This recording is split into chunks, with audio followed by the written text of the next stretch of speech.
Just 4 years after the invasion, the Romans had established a network of roads and fortifications, one of which, the Fosse Way, may even have acted as a temporary frontier.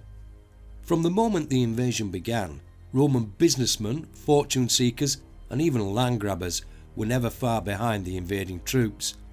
The Fosse Way enabled the Romans to consolidate their gains before again pushing further north and to the west. The year is AD 60. Nero has been emperor for the past 6 years, following the death of his uncle, Claudius. And in the lands of the Iceni, the ashes of their dead king, Prasuticus, shall soon be gathered from the funeral pyre. His wife, 2 daughters, and his people are unaware that they are to be thrust into the realms and annals of history, myths, and legends.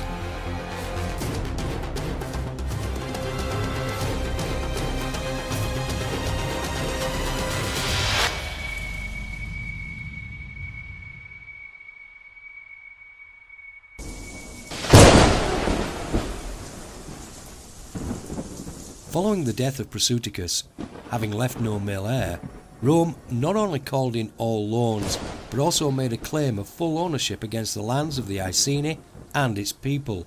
Boudica strongly contested all these claims and told the Romans to leave her lands. To press their point home, the Romans had Boudica flogged and her 2 daughters, Iselda and Ciora, defiled by soldiers of the legions. Believing the matter now closed, the governor of Britain, Gaius Suetonius Paulinus, led his legions on a campaign to the island of Mona, modern-day Anglesey, which had now become a refuge and stronghold for British rebels, as well as being the home of the Druids. Seizing this opportunity, the Iceni, Trinovantes and others joined Boudica in a revolt against Roman occupation and oppression. They attacked Camulodunum, the former capital of the Trinovantes. It was now largely settled by retired legionaries who would all become well versed in the mistreatment of local Britons. Boudica's army razed the city to the ground, sparing the lives of none. The 9th Legion, commanded by Quintus Petilius Suralis, rushed to relieve the city but was intercepted. His entire infantry cohorts were wiped out by Boudica's forces. Only Suralis and a few of his cavalry escaped the onslaught. When Paulinus heard the news of the uprising, he took a small number of cavalry and made all haste to Londinium. Assessing the situation, he considered the new city would have to be sacrificed if the province was to be saved. He headed back up Watling Street as Boudica's forces sacked Londinium.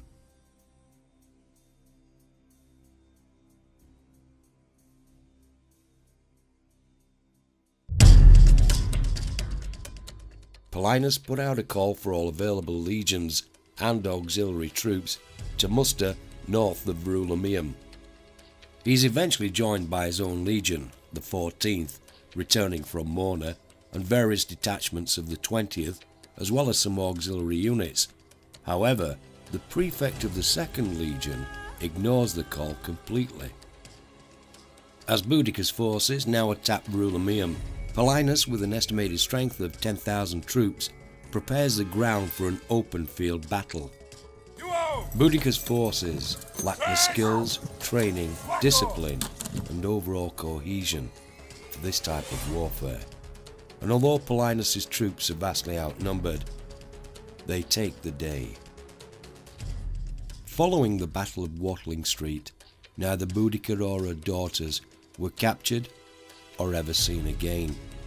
But Paulinus' savage retribution against the people of those tribes who had rebelled was so extreme and disproportionate that even Nero became concerned, and within a year of the battle, he replaces Paulinus with a more conciliatory governor.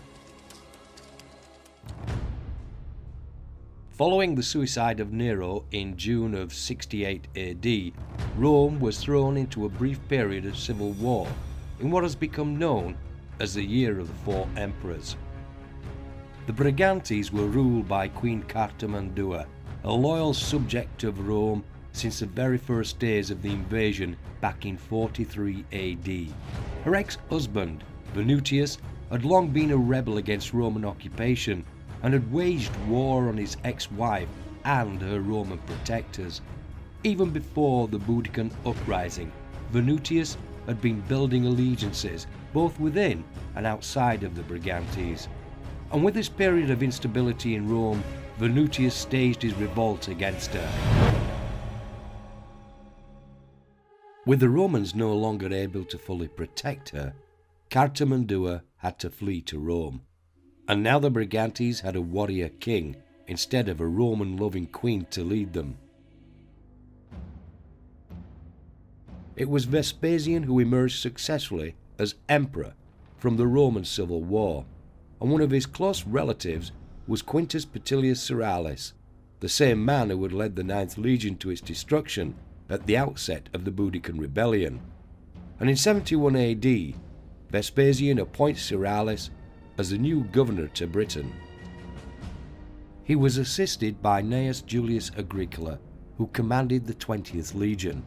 Agricola was also a veteran of the Boudiccan rebellion, then serving as a junior officer under the command of Gaius Suetonius Paulinus. Between them, they set out on a major campaign against the Brigantes and claimed that they had beaten Venutius in a battle which took place somewhere near modern-day Stanwick. However, there's no mention of Venutius having been killed or captured, and one may question the possibility of the Britons engaging in this type of field battle, which effectively put paid to the Boudiccan rebellion. Such a lesson would certainly have been learned by the native Britons. Agricola left Britain in 73 AD, and Ceralis was replaced as governor in either 74 or 75 AD by Sextus Julius Frontinus. This would be Frontinus's final posting before his retirement from the military, and he concentrated all his efforts towards expanding the empire into what we now know today as Wales, securing any gold mines in the process. It had only been 4 years since Agricola had left the shores of Britain, but following Frontinus's retirement in 78 AD, Agricola now returned as the new governor of Britain, only to find that many of the British tribes had reverted back to self-rule. And it's at or about this time when the Ordoviques decide to wipe out an entire Roman cavalry ala which is occupying their lands. Agricola had returned with an agenda, as well as some unfinished business to settle. So, marching his legions up to the lands of the Ordoviques, he gives the order for his troops to put every man, woman and child in the Ordovique villages and settlements to the sword, and for good measure he lets his legions loose on the inhabitants of the island of Mona, which concludes the unfinished business from AD 60. The ancient Britons left no written records or accounts of the Roman invasion or their 400 years of occupation. All that we know today of this period has been obtained from the fragmentary remains of the writings of two Romans, Cassius Dio, who wrote 80 books on the 1400 years of Rome, and Tacitus, who wrote, amongst other works, the life of Agricola. In the same year that Agricola was made governor of Britain, 78 AD, Tacitus married Julia Agricola, making Tacitus Agricola's son-in-law. Which begs the questions, just how accurate, critical, unbiased, or fictitious were Tacitus' accounts of Agricola's time served in Britain as a junior officer, legion commander, and as governor? Having re-established Roman rule and domination over the tribes of the south and to the west, Agricola now turned his attentions to the tribes of the north, and leading the 20th Legion, he engaged upon a brutal and savage 7-year campaign in an attempt to finally proclaim the whole of Britain as being a province of the Roman Empire. The mountainous regions of the Caledonian Highlands proved to be the first obstacle preventing Agricola from making such a proclamation. The second was Calgacus, king of the Caledonii. Agricola was forced to consolidate his position by building a series of fortifications along the foothills of this mountainous region. Calgacus used hit-and-run tactics on any Roman soldiers that ventured into the mountainous glens of his lands. Agricola needed to find some way of drawing him out to fight the open battle which favoured the Roman style of warfare. His opportunity came when his forces located and seized the grain storage of the Caledonii. Calgacus was forced to fight to recover the grain or see his people starve through the coming winter. And the place at which this epic battle would commence? Mons Gropius. Tacitus tells us Agricola's forces numbered 10,000, and he was outnumbered 3-1 by the Caledonians. After the battle, he suffered casualties of just 360 killed, whilst the Caledonians had lost some 10,000. And with this great victory, Agricola was now able to make the boastful proclamation that he had brought the whole of Britain under Roman rule and occupation. During his time as governor of Britain, Agricola had served under 3 emperors. With the death of Vespasian in 79 AD, he was succeeded by Titus, who died 2 years later, and was then succeeded by Domitian, who, behind the scenes, wasn't that impressed with being upstaged by Agricola, given that his own campaign in Germanica was providing only modest victories.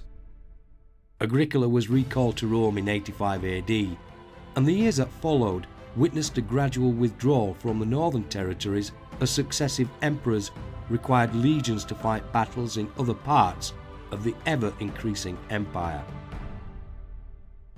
With the death of Trajan in 117 AD, Hadrian is named as his successor, but he spends the first 6 years as emperor, touring and consolidating the borders of the empire, and was due to arrive in Britain around 122 AD.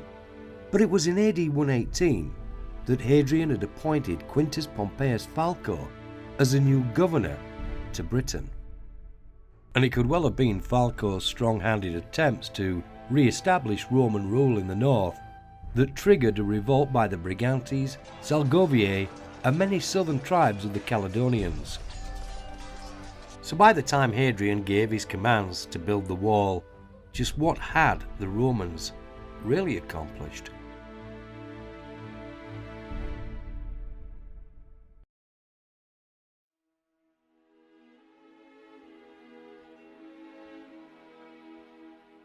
Rock was quarried at Walltown from 1877 to 1977, the removal of which, like Caulfield's quarry, destroyed a large section of Hadrian's wall. Today, Walltown Quarry is part of the Northumberland National Park and has been turned into a nature reserve. It has full amenities, great for the family, as well as photographers and the artists.